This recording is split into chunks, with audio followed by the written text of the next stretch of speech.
Hey everybody, I'm bringing you some more quick tips on how to increase your child's speech and language at home. This next one is super easy. Go to your local dollar store, pick up mittens. Mittens of every color, every size. Just pick up mittens. If you have some laying around the house, I know we have those lone mittens laying around that who knows where the match went to. Get those out. Even if you don't have lone ones, even if you have matches, get all of the mittens out that you have at home and play a simple game with them. You can take one mitten from each pair and place in different areas in a room. Have your child, if they're different colors, say, I want you to find the black mitten, I want you to find the red mitten. And then have your child go find that mitten and then tell you where they found it. They can say things like, I found it on the coffee table, I found it under the chair, I found it beside the lamp. Different things like that, so that you're working on spatial concepts, you're working on following directions, you're working on increasing mean length of utterance, which is sentence formation. You're working on all these different things, plus you're keeping your kiddo busy in the cold weather, inside where it's nice and toasty. You can also play a matching game with them. So if you have all the matches, stick them all in like a big bag or a pillowcase, something big, and have them pull one out.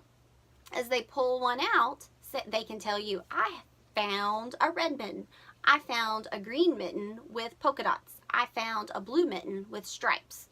So you're working on using the word I at the beginning of a sentence instead of using the word me like some kiddos do.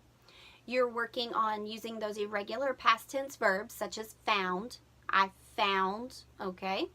You're also working on colors.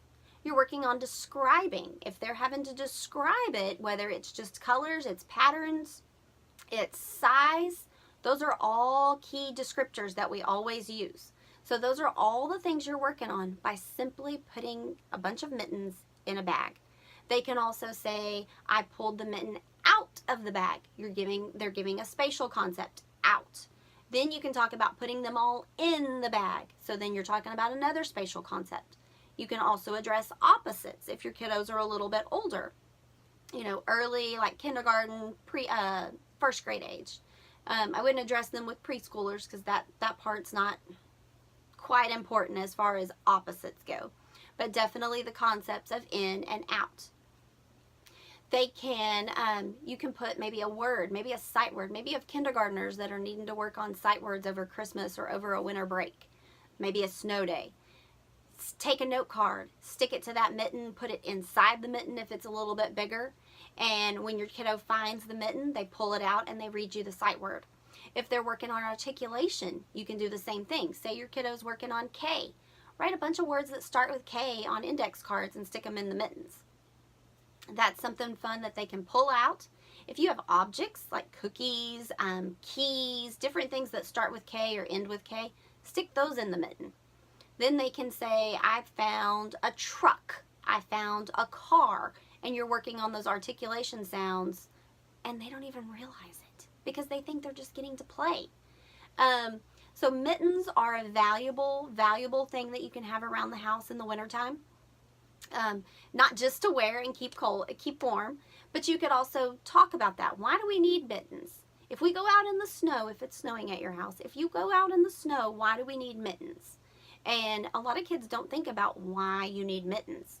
So that's something that brings about the social awareness of why we need something, the function of that object. A lot of kids just assume that we put mittens on because that's what mom said to do. So you're talking about, reasons why we use things, the object functions of things. You're also working on, of course, increasing that utterance. They have to give you a complete sentence in order to tell you the answer. So, in recap, because I told you I'm going to keep this short, use those mittens around the house. You can use them for matching. You can use them for spatial concepts, following directions, the concept of in and out. You can even use the concepts of off and on. Put them on and off. Work on those kinds of things. You can, we talked about matching. We talked about spatial concepts. We talked about the reason why you need that particular object. What other things do you need to wear in the cold? Can we get away with just wearing mittens on our hands, or do we need jackets and scarves and hats? Can we wear a swimsuit out in the snow? Different things like that. All of these bring about so much language and things that the kids don't even think about. We just automatically assume that kids know that you wear a jacket when it's cold and that they can tell you why they wear that jacket.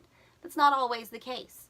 So make sure you're always explaining those kinds of things so that the kiddos understand why they need things. Of course, now my 12-year-old still will walk out of the house without a jacket.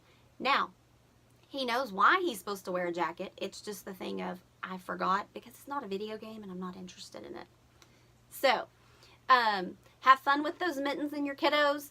Keep them inside, keep them warm, keep them from getting sick, because you know that's going around right now. And so I will see you next time. Bye.